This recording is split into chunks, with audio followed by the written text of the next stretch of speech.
မျိုးသားရေးဟောပြောပွဲသွားရမယ်လိုက်မယ်ဟောမယ်ပြောမယ်ကားစီးရတာညောင်းတယ်ကျွန်တော်တို့ဒ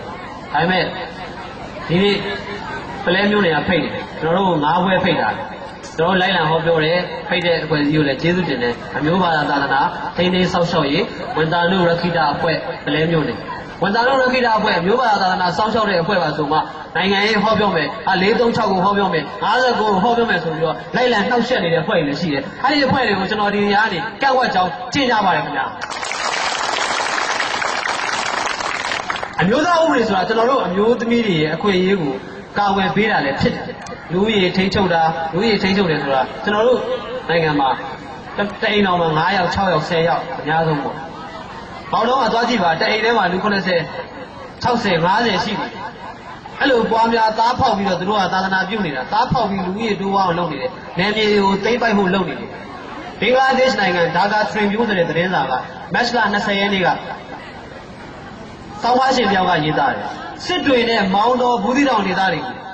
ဘင်္ဂလားဒေ့ရှ်နိုင်ငံရဲ့ပိုင်နက်ထဲကိုသွတ်သွင်းသင့်ပါတယ်အဲ့ဒီဒေသမှာနေထိုင်တဲ့လူတွေရဲ့ဆန္ဒကိုကောက်ယူပြီးတော့သွတ်သွင်းသင့်ပါတယ်ဆိုပြီးရေးသားဖော်ပြလိုက်တယ်ကျွန်တော်တို့နိုင်ငံကပြင်းထန်ပြောင်းသွားပါတယ်ဘင်္ဂလားဒေ့ရှ်နိုင်ငံကိုခေါ်ပါတယ်အဲ့ဒီရေးသားမှုကိုကန့်ကွက်တယ်အဲ့ဒီရေးသားတဲ့သတင်းစာကိုရေးယူပေးပါကျွန်တော်တို့နိုင်ငံရဲ့နယ်နိမိတ်တွေကိုသူတို့နိုင်ငံတွေကိုထည့်သွင်းဖို့ရေးသားတယ်ဒီလူတွေရဲ့ဆန္ဒကိုကောက်ယူပြီးတော့ဘင်္ဂလားဒေ့ရှ်နိုင်ငံတွေကိုထည့်သွင်းနေတယ်ဆိုတာအင်မတန်ကိုကျွန်တော်တို့ကိုစော်ကားလိုက်တဲ့အပြုအမူတွေဖြစ်ကျွန်တော်တို့စော်ကားမခံနိုင်ဘူးအမျိုးသားရေးကိုကျွန်တော်တို့လုပ်နေတဲ့သူတွေကကျွန်တော်တို့ရဲ့ရေကိုတလက်မမအထိမခံနိုင်ဘူးဒါကြောင့်မို့လို့ကျွန်တော်တို့တွေကလိုက်လံဟောပြောနေရတာဖြစ်တယ်ကျွန်တော်တို့ဟောပြောတဲ့အခါမှာကျွန်တော်တို့ကိုဘာသာရေးမုန်းတီးမှုတွေဖြစ်ပေါ်အောင်လိုက်လံဟောပြောနေတယ်လို့လည်းပြောတယ်ကျွန်တော်တို့ဘာသာရေးမုန်းတီးမှုတွေဟောပြောတာမဟုတ်ဘူးကျွန်တော်တို့ကိုယ့်လူမျိုးကိုယ့်ဘာသာကိုယ့်သာသနာကိုကာဝယ်ဖို့အတွက်အမျိုးသားရေးခေါင်းစဉ်နဲ့ဟောပြောတယ်အစ္စလမ်ဘာသာဝင်တွေကျင့်သုံးတဲ့ကုရ်အာန်ကျမ်းဟာလူအခွင့်အရေးနဲ့မညီဘူးလူခွင့်ရတဲ့မကြီးတဲ့ကုရ်အာန်ကျမ်းကိုမြန်မာပြည်မှာသင်ကြားနေတယ်အဲ့ဒီသင်ကြားနေတဲ့လူခွင့်ရတဲ့မကြီးတဲ့ကုရ်အာန်ကျမ်းထဲမှာပါဝင်တဲ့အပိုက်တွေကိုပယ်ဖြတ်သင့်တယ်ဒါတွေကိုကျွန်တော်တို့ပြောတယ်ကုရ်အာန်ကျမ်းမှာဘာတွေသင်ကြားနေလဲဆိုတာကြည့်ရသားတွေသိကြမှာသိအဲ့လိုမသိတဲ့အခါကျွန်တော်တို့ကနေပြီးတော့ဒီတိုင်းတွေမှာထုတ်ပြတယ်စာအုပ်တွေမှာရေးတယ်စာရွက်တွေကိုပေးတယ်ကုရ်အာန်ကျမ်းမှာကျွန်တော်တို့ဘာသာတွေတခြားဘာသာတွေကိုစော်ကားထားတဲ့အပိုက်ပါတယ်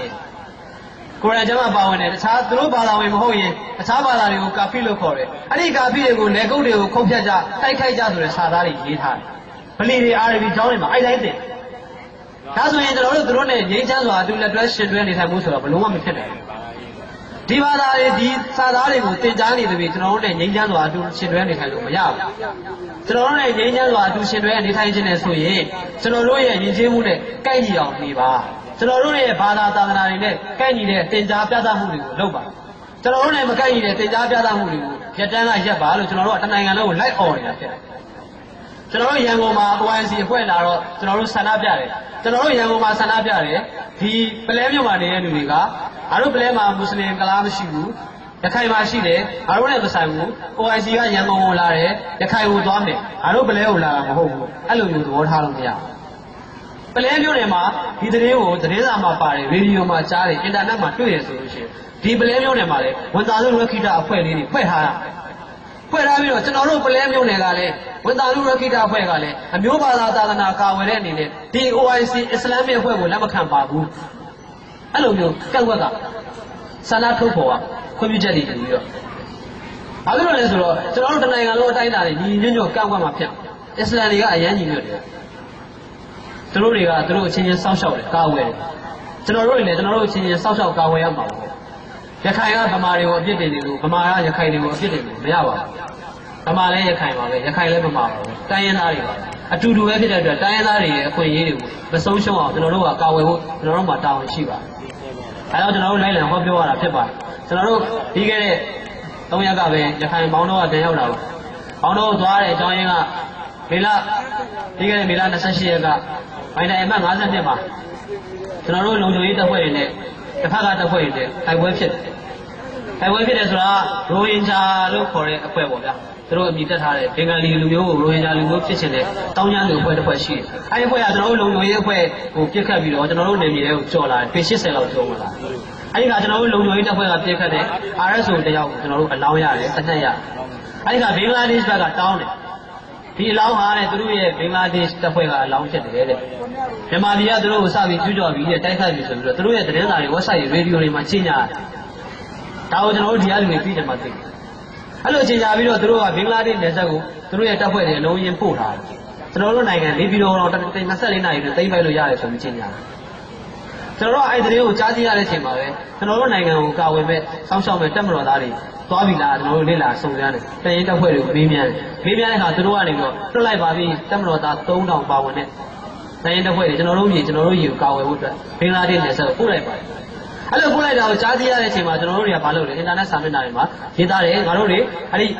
ီတပ်မတော်သားတွေကိုသွားပြီးတော့ထောက်ပံ့တယ်ဆိုတော့သူတို့တက်ဒိခါတော့ရှိပါတယ်ဒါပေမဲ့ကျွန်တော်တို့ပြည်သူတွေကလည်းဒီကိုယ့်မြေကိုကာဝယ်မဲ့တပ်မတော်သားတွေတသားတည်းရှိရဆိုတော့ပြတဲ့နေနဲ့ကျွန်တော်တို့သွားကြဝင်29သိန်းရတယ်ကျွန်တော်တို့အင်တာနက်စာမျက်နှာတွေ့ရလူရတန်းကြတယ်ကိုယ့်မြေက9သိန်းမှတည်တယ်ကျွန်တော်တို့မြန်မာမျိုးသားရေးကွန်ရက်က3သိန်းထည့်ပြီးတော့အားလုံးပေါင်း29သိန်းမို့ကျွန်တော်တို့ဝင်သား10သိန်းနဲ့စားတော့ဆရာတွေ19သိန်းမို့ဝယ်ပြီးတော့တက်မတော်ကိုသွားပြီးတော့ကျွန်တော်တို့တက်မတော်သားတွေတွေ့ရှင်းတန်းရောက်နေတက်မတော်သားတွေတွေ့အဲ့ဒီခါမှာတက်မတော်သားတွေကပြောတယ်စိတ်ချပါကျွန်တော်တို့ရေကိုတလက်မမအထိမခံဘူးကျွန်တော်တို့အသက်ပေးပြီးကောင်းပါသွားမယ်အားကြားတယ်စကားကျွန်တော်တို့အားရှိတယ်ကျွန်တော်တို့ကလည်းပြောရတယ်ကျွန်တော်တို့နောက်ွယ်မှာကျွန်တော်တို့အနောက်မှာခင်ဗျားတို့ရဲ့နောက်မှာကျွန်တော်တို့ပြည်သူလူထုကလည်းသဘောတည်းရှိတယ်လိုအပ်ရင်ကျွန်တော်တို့စစ်ထဲဝင်ကျွန်တော်တို့ရေကိုကာဝယ်ဖို့အတွက်တက်မတော်သားတွေနဲ့မလုံလောက်တော့ဘူးဆိုရင်ကျွန်တော်တို့တိုက်ရခိုက်ရမယ်ဆိုရင်ကျွန်တော်တို့နိုင်ငံကိုကျူးကျော်လာရင်တော့ကျွန်တော်တို့တိုက်ဒါပေမဲ့ကျွန်တော်တို့သူများကိုတော့မကျူးကျော်ကျွန်တော်တို့ရဲ့ဖွဲ့စည်းပုံအခြေခံဥပဒေမှာလည်းပါတယ်မြန်မာနိုင်ငံကဘယ်နိုင်ငံမှစပြီးကျူးကျော်ရန်စတိုက်ခိုက်တာမလုပ်ဘူးဒါပေမဲ့ကိုယ့်ကိုထိခိုက်လာရင်တော့ကာဝယ်ဦးစီးချုပ်ဦးဆောင်ပြီးတော့တက်မတော်ကနေပြီးတော့နိုင်ငံကိုကာဝယ်ပေးရအဲ့လိုမျိုးကျွန်တော်တို့တွေဘောင်းတော်ဒေသကိုသွားတယ်ဘောင်းတော်မှာရောက်တဲ့ခါကျတော့ပြီးခဲ့တဲ့တစ်နှစ်ကဖြစ်သွားတဲ့ရခိုင်ရဲတပ်ချက်ကြီးတယောက်ကိုဘင်္ဂလီတွေတတ်လိုက်ရွာထဲမှာတက်အဲ့ဒါကိုကျွန်တော်တို့သွားပြီးတော့ပြစ်ဆုံမေးမြန်းခဲ့ဆယ်ရင်မှုရှိပါဆယ်ရင်မှုဦးအောင်ပန်းဆိုတာတယောက်ပါတယ်အဲ့ဦးအောင်ပန်းကသွားတွေ့ပြီးတော့ကျွန်တော်တို့ကမေးမြန်းတယ်ဦးအောင်ပန်းရှင်းပြတယ်ဖြစ်ပျက်ကိုလူချီရတဲ့အလဲရွာကိုသူတို့တွေကင်းလက်သွားတယ်ည10နာရီလောက်အဖွဲ့ဝင်10ဦး10ဦးပါတယ်ပေါ့သွားကြတယ်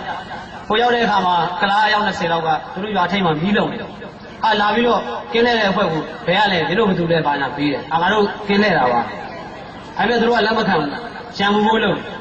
းသူတို့ရဲ့ခြေပါလမ်းတောက်တွေမှာလက်နက်တွေကိုအစင်းသိမ်းလောက်ထားကြဓာတ်တွေညာတွေတုတ်တွေမိတ်တွေမီးရှို့လို့ရတဲ့ပစ္စည်းတွေအဝေးကိုပြစ်လို့ရတဲ့ပစ္စည်းတွေဒါတွေကိုသူတို့အစင်းသိမ်းလောက်ထားကြအဲ့ဒါကိုအစင်းသိမ်းလောက်ထားပြီးတော့သူတို့ကနေပြီးတော့စပြီးတော့တိုက်ခိုက်ဖို့လုပ်တဲ့အခါနောက်ဆုံးကျွန်တော်တို့လုံခြုံရေးတပ်ဖွဲ့တွေထွက်ပြေးလာခဲ့ရတယ်အဲ့လိုထွက်ပြေးလာတဲ့အချိန်မှာရဲတဲ့ချက်ကြီးအောင်ကျော်သိန်းကြံခဲ့တယ်ရဲတဲ့ချက်ကြီးအောင်ကျော်သိန်းကိုသူတို့တတ်လိုက်တယ်ကျွန်တော်တို့အလောင်းကိုပြန်သွားပြီးတော့သွားယူတဲ့အခါမှာဒီကလားတွေကအလောင်းပြန်မပေးဘူးဒါပေမဲ့သူတို့ RV စာတင်ကျောင်းရဲ့ဗီဒီယိုထဲမှာကျွန်တော်တို့ရဲတပ်ဖွဲ့ဝင်အသုံးဆောင်ပစ္စည်းတွေကိုဖမ်းမိရေကြီးတဲ့ကမြုပ်ထားတဲ့ရဲယူနီဖောင်းကိုရတယ်တနက်ရဲ့ကြည်ရင်ကိုရတယ်အခုချိန်ဒီတနက်နဲ့အလောင်းနဲ့မရသေးဘူ